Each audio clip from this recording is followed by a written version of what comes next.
Q&A with Coach Rebecca. I am your host, Rebecca Smith. I am a high performance coach specializing in work with athletes age 8 to 18 on the mind-body connection.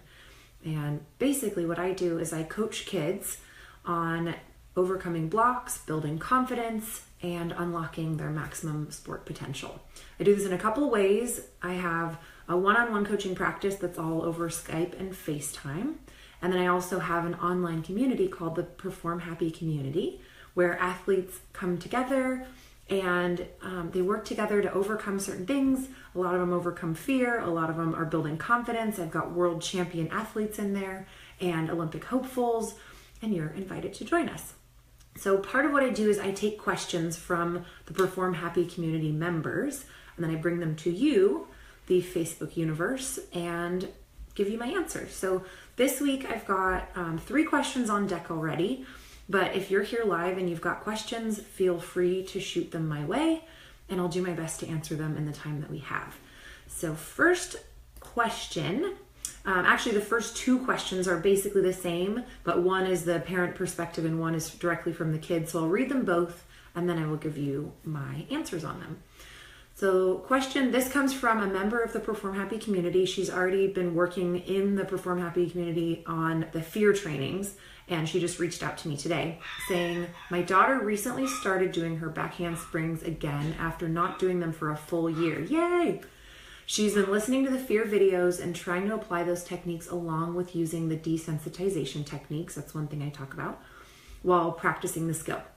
Now she's working on trying to reconnect her skills like back walkover back handspring, round off back handspring, standing 2 and 3 back handsprings, etc.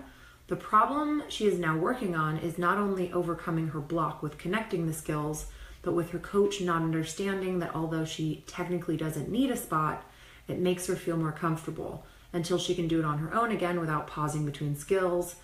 Any suggestions would be greatly appreciated. Okay, so this is a really common thing that coaches are like, no, you're fine. You're doing it great. You're doing it great standing, just connect it. No big deal.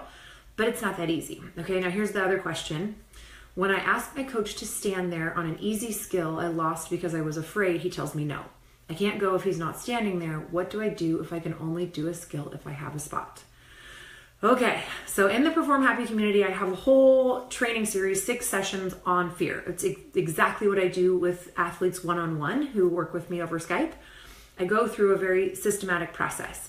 And one issue that always comes up is, okay, great, so I know what I need to do, but what if my coach won't cooperate?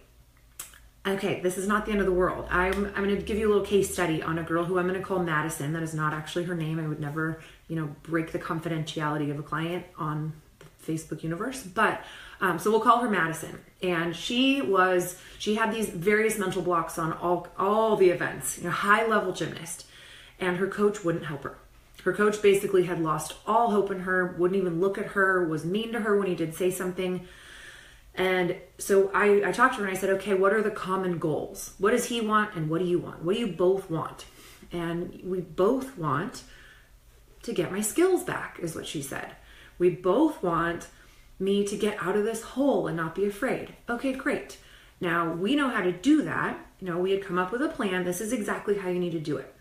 Some of it involved mats. A lot of it involved mats and spots. And we have this whole plan, but she can't get spots. So we figured out how to get creative. That's what I recommend is first you communicate, go to the coach. Hey coach, here's my plan. Here's what I need. If I can do it for a week at this level, the next week I'll do it at this level. The next week I won't need a mat, but can I get a spot and shall I build up confidence?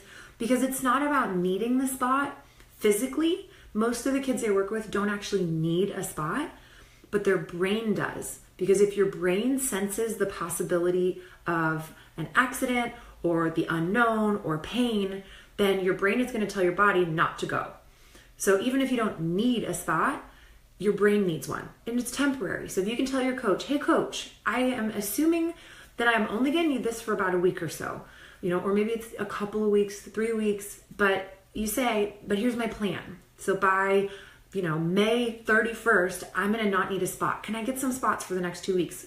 Chances are the coach is going to go, okay, let's try it. They're frustrated. You're not doing it. You're not doing what they want you to do. So at least a plan is something. Let's say that they won't. Then maybe you can take a private lesson from a different coach who has a different philosophy. When I was a coach, our whole gym had this policy of no spots on beam. And so I was like, okay, well, that's the policy. I can't spot you guys. And then finally, I actually did a meditation retreat and talked to a guy who specialized in overcoming fear in other arenas. And I said, okay, I deal with all these girls on beam who are afraid. And he said, well, take baby steps, just what does that look like? And I was like, well, gosh, that sounds like a spot. So I went in and I was like, you know what, I'm going to break the rules and I'm going to spot this kid. And this girl who had been stuck on a skill on the low beam for at least a year, I walked her through one, I walked her through it again. Next thing you know, she's moving up the beams. So if you can communicate that to your coach, great. I actually have a whole nother talk I did on mental blocks just for coaches that you guys can, I'll put it in the link. You share it with your coach. And if that doesn't help, coach is just total jerk, not going to help, get private lessons with somebody else or go in for open gym. Or I've had kids whose parents have keys to the gym because they're on the board and they go in and they do basic drills with, a parent, which I super don't recommend. But as long as you can be safe and do it, you sometimes have to get creative. If there's a will, there's a way. There's always a way. Parents are like, well, there always is. Get creative. And then I like to follow the 2-balk rule. If you're going for a skill and you mess up, that could be because you trip or you lose your focus. But if you mess up twice, do something different. Back it up a step, because if you balk 3 times, you're ingraining the low confidence. And really that confidence, that drop that happens when you keep failing is way worse than being afraid and trying something easier. So I actually have a confidence ladder worksheet you guys can download for free at completeperformancecoaching.com/confidence-ladder. How's that for a super long thing to remember? I'm going to put it in the notes. So go and check that out. It's basically instructions for how to work with your coach on coming up with a plan together. And if you guys can work on it together, a lot of the time that can help. Okay, moving on to our next question. I'm just going to do a quick swipe here to see if anybody else has questions. Okay, if you have questions, feel free to type them in. And so our next question is, my daughter takes forever to take her turn on floor with this routine of stepping back and forth multiple times, pulling her hair back, this minute-long routine before she'll go. This makes me think of, there's a tennis player and his name is escaping me, who's like water bottles. He's got to turn the water bottles so they're faced in the right way. And he has a certain amount of tennis balls and he bounces the ball and he does all these certain things before he does his serve. And for him, it works. But here, I'm going to tell you why it's not necessarily about having a super intricate thing. There's a difference between superstition and having a routine that will help you to stay focused. So my question for her is, what is it that you're creating by doing this routine? Are you giving yourself a little more time to breathe? Are you relaxing yourself? Are you becoming more calm? Are you trying to gain a little control? Or is your brain trying to get your body to not go because your confidence is not up? So first thing I always want to do is back it up a step. What can she do confidently without the song and dance? Do that a few times and then see if she can slowly start, shortening the routine. Maybe it takes a minute now. Can she do it in 50? Then next week in 40, then in 30. Maybe she takes, one little piece out of it. And ultimately you want to be aiming for, Mr. Tennis player with his water bottles. My guess is that that's what he needs to focus on so that he's not overthinking anything else. I just talked to a girl today who's, she's a math girl. Her mom's a math teacher.